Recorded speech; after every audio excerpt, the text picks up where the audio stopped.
During the week that followed, I gave the jail and Marshal's office a thorough cleaning. I scrubbed the floors and cleaned the windows. I even whitewashed the inside walls of the cells. The front door had got out of true during the winter, so Glenn and me oiled its hinges and rehung it. Then Glenn decided nothing would do but that he paint the door a sort of cucumber green, so while he was doing that, I looked in on my horses over at the livery. Rutherford had wintered well. He nickered when I approached the corral, and when he came over to me, I gave him a handful of oats from my coat pocket. The little buckskin was shaggy with winter hair, and he had cockleburs in his mane and tail. I slipped a halter on him and tied him to a corral pole. "You look a fright," I told him.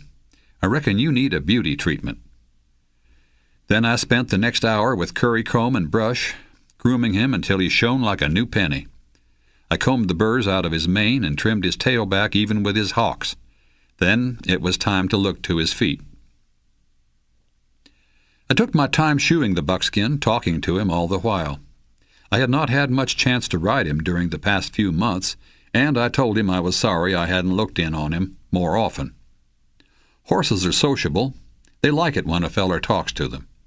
They're good listeners, and they seldom interrupt. I told him I'd come back the next day to ride him. I said we would go out and look the country over. Come the next day, that's just what we did. The following Thursday, the day before the dance, I was sitting in Glenn's swivel chair at the office with my feet propped up on the desk.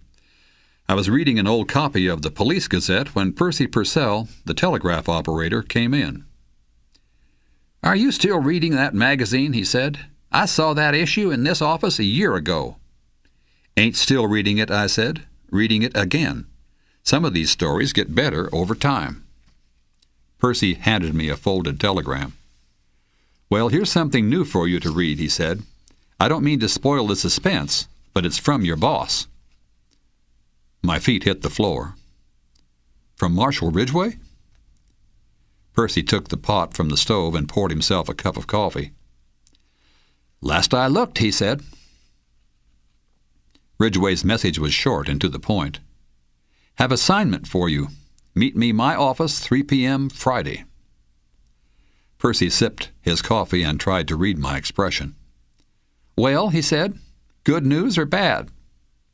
"You already know what it says. As to whether it's good news or not, I guess that all depends on how a feller looks at it." "Well, how do you look at it?" I stood up and read the telegram again. "Getting an assignment is good news. Having to tell Pandora I can't take her to the dance tomorrow night is the bad news."